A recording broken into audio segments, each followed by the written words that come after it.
4. Na manhã seguinte, os dois se sentaram outra vez na lanchonete em frente ao Windmill.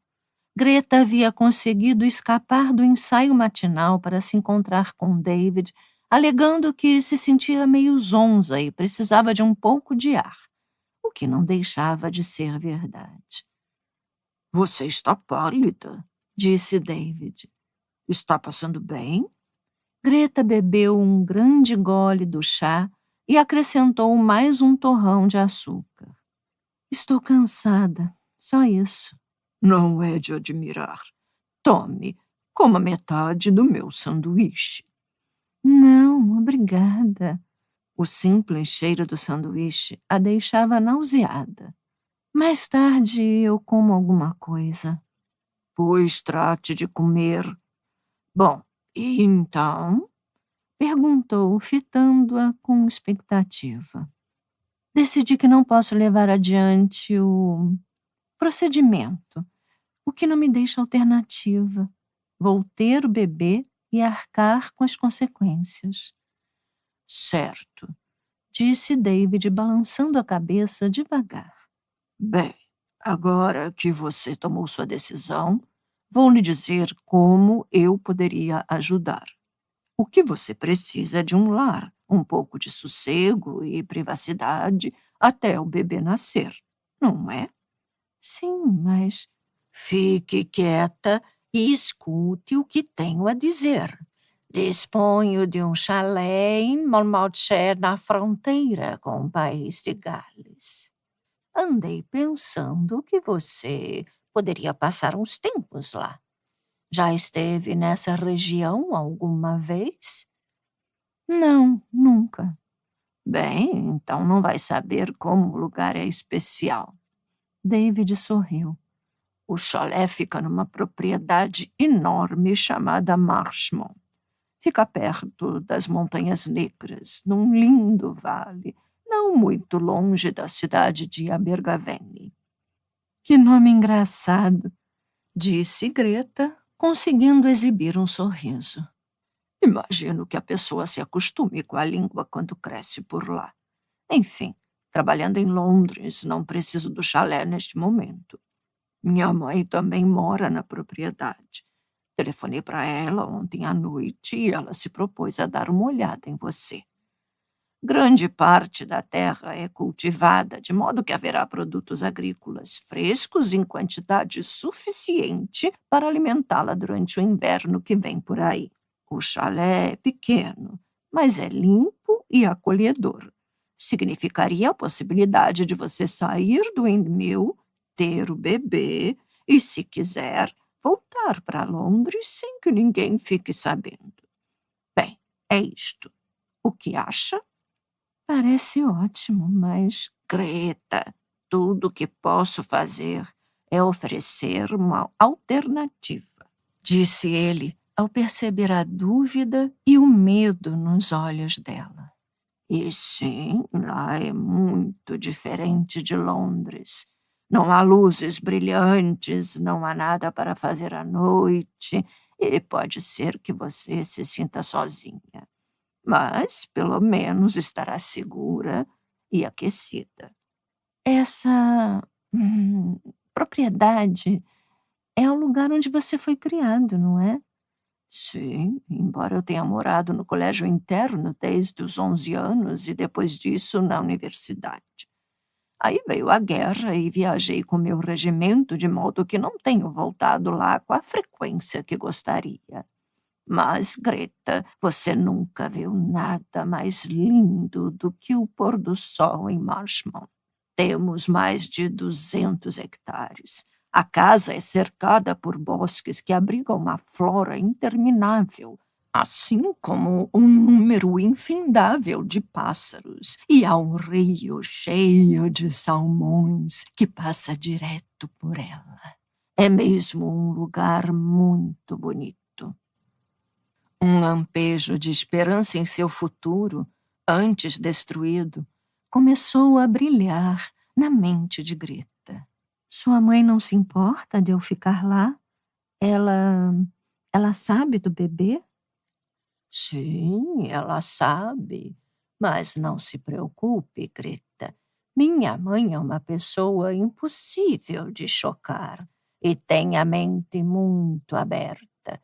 E, para ser sincero, acho que ela vai gostar de ter companhia.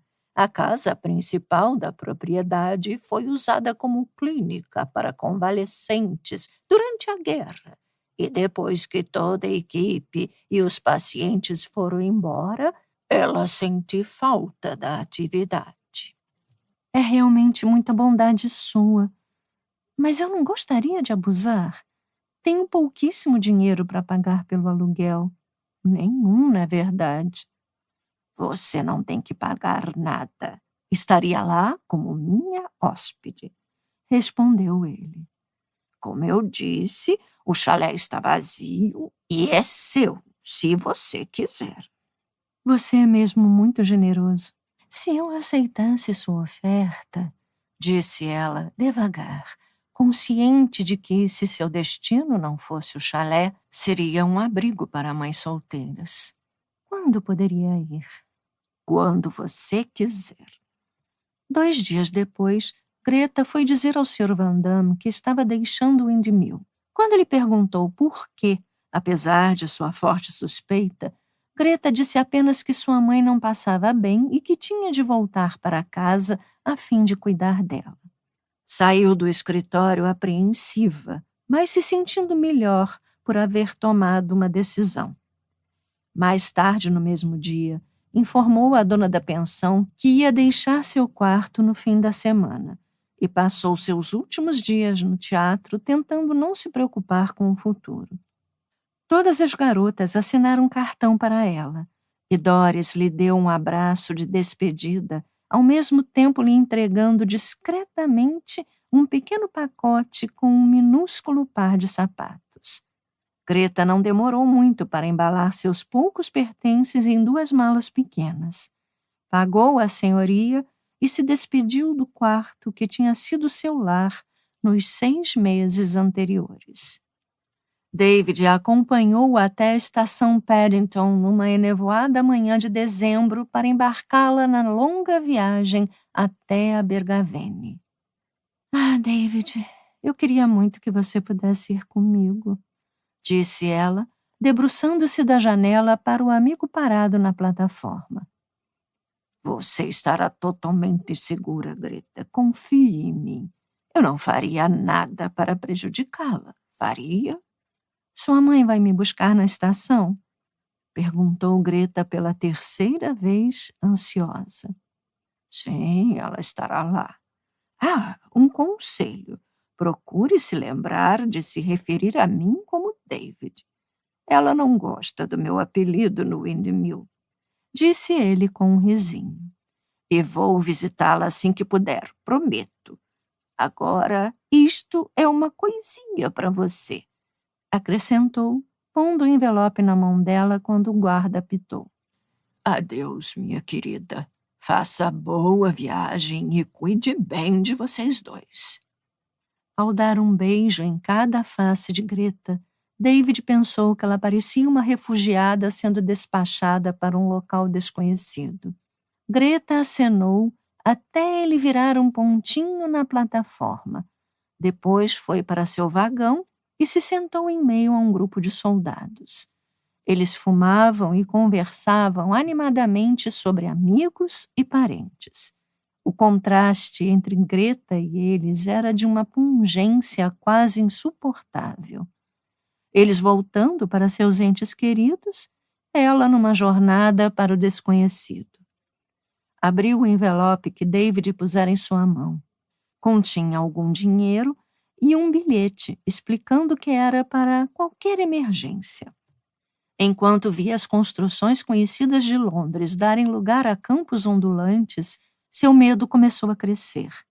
Greta se consolou com a ideia de que se a mãe de David se revelasse uma louca e o chalé não passasse de um galinheiro, agora ela tinha dinheiro suficiente para regressar a Londres e reelaborar seus planos. À medida que o trem seguia para o oeste, parando em numerosas estações, os soldados foram aos poucos desembarcando, sendo recebidos nas plataformas por pais, esposas e namoradas radiantes. Só restava um punhado de passageiros quando ela fez a baldeação para outro trem em Newport, até que acabou ficando sozinha no vagão. Começou a relaxar ao contemplar a desconhecida paisagem galesa pela janela. Quando o sol se aproximou do poente, ela se deu conta de uma mudança sutil no cenário. Era mais dramático do que tudo que ela já tinha visto na Inglaterra.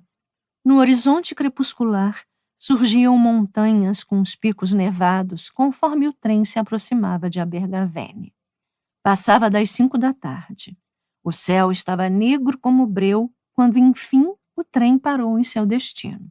Greta tirou as malas do suporte acima do assento, endireitou o chapéu e saltou na plataforma.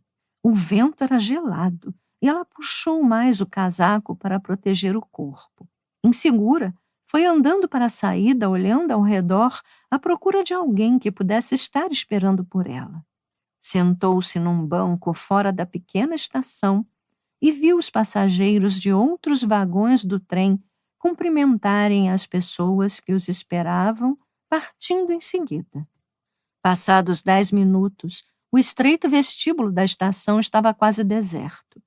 Depois de tremer no banco por mais alguns minutos, Greta se levantou e voltou para o relativo calor da estação. Um funcionário ainda trabalhava no guichê e ela deu uma batida leve no vidro. Com licença, senhor. Pois não, faz. Sabe me dizer a que horas sai o próximo trem para Londres? O funcionário balançou a cabeça. Hoje não há mais trens. O próximo sairá amanhã de manhã. Ah! Greta mordeu o lábio ao sentir que as lágrimas começavam a arder em seus olhos.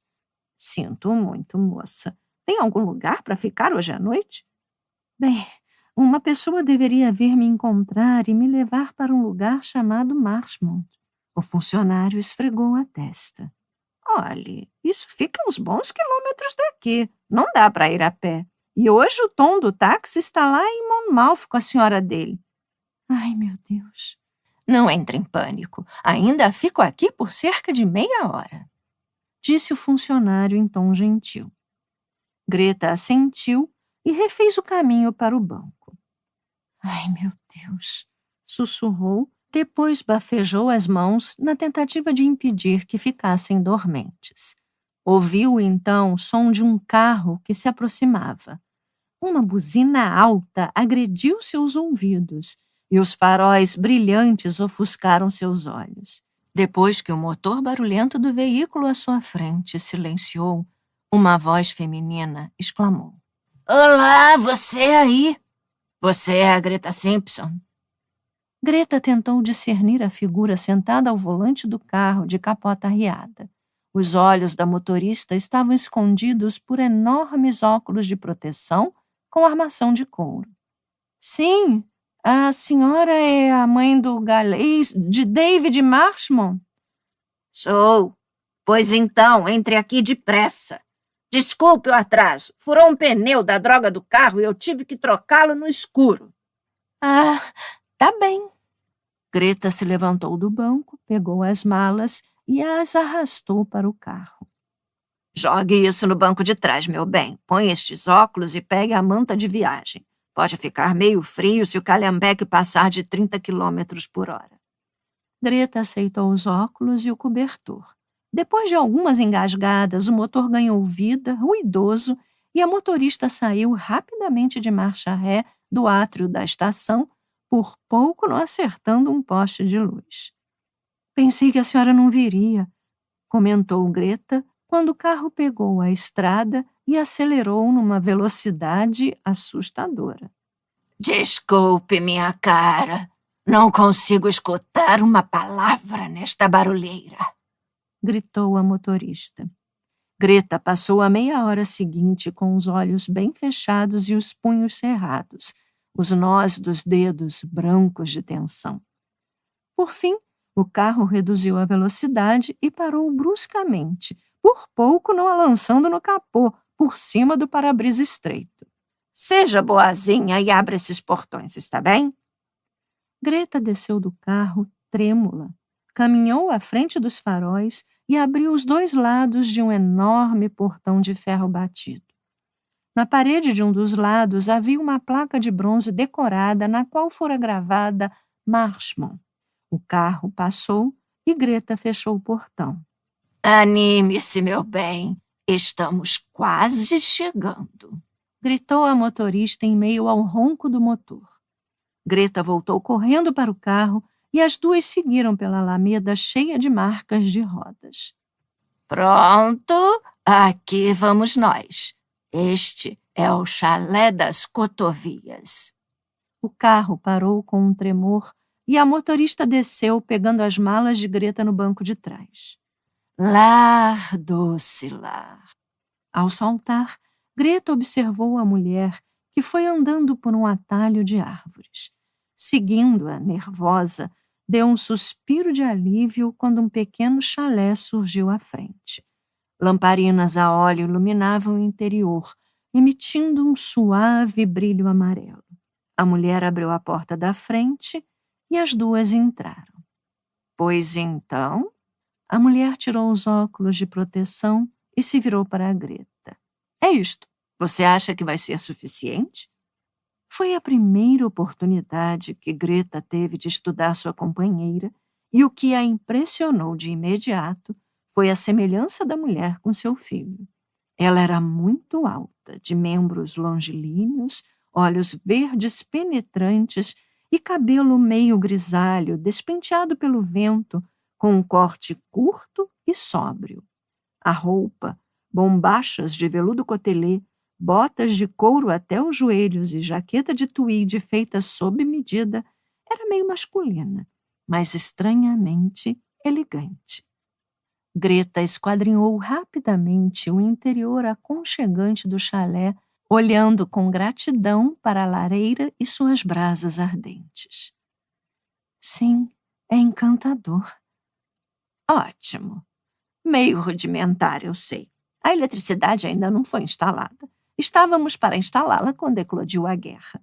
A casinha fica do lado de fora e há uma banheira de metal na cozinha para os domingos e feriados. Mas o diabo da coisa demora tanto para encher que é mais fácil usar a pia. A mulher foi até a lareira, pegou um atiçador, remexeu as brasas e jogou no fogo mais 3 pedaços da lenha empilhada num cesto ao lado da lareira. Pronto. Eu acendi antes de ir buscar você.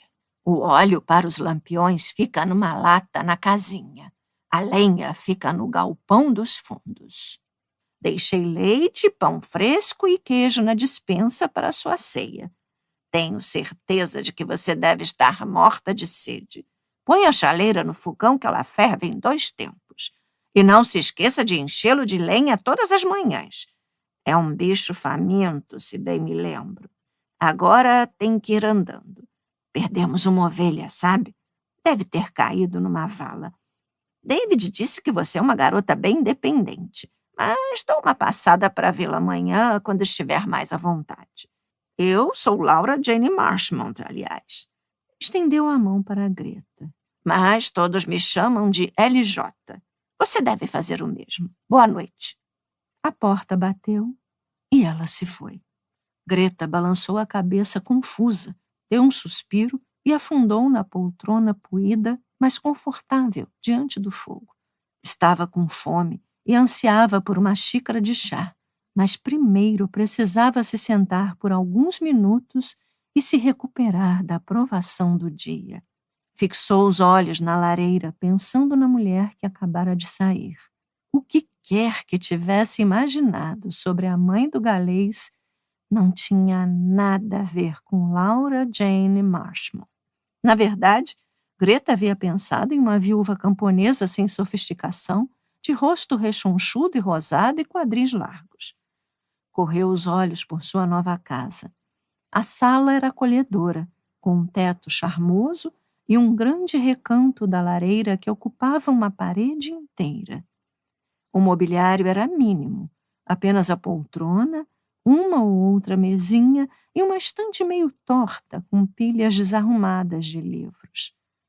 Greta abriu a porta fechada com um trinco e desceu 2 degraus de pedra para a pequena cozinha. Havia uma pia, um guarda-louça galês cheio de pratos e outras peças de louça, uma mesa de pinho escovado com 2 cadeiras e um armário de mantimentos onde ela descobriu pão fresco, um pedaço de queijo, manteiga, algumas latas de sopa e meia dúzia de maçãs. Abriu a porta dos fundos e achou o lavatório à sua esquerda. Uma escada rangente saía da cozinha e levava a uma porta no alto que dava acesso ao quarto. De pé direito baixo, o cômodo era quase inteiramente ocupado por uma cama resistente de ferro batido, coberta por uma alegre colcha de retalhos. Um candeeiro a óleo emitia um brilho caloroso e cheio de sombras. Greta fitou a cama com olhos desejosos, mas sabia que tanto pelo bem do bebê quanto pelo seu, precisava comer alguma coisa antes de dormir. Após uma ceia composta de pão, sopa e queijo diante da lareira, ela bocejou. Fez sua higiene na pia da cozinha da melhor maneira que pôde e se deu conta de que no futuro teria que usar a chaleira se quisesse dispor de água quente. Em seguida, tiritando de frio, pegou suas malas e finalmente subiu a escada. Colocando a camisola e um pullover por cima, afastou a colcha e, agradecida, afundou na cama confortável. Fechou os olhos e esperou que o sono a tomasse. O silêncio, após seu quarto barulhento em Londres, era ensurdecedor. A exaustão finalmente a dominou e ela mergulhou num sono sem sonhos.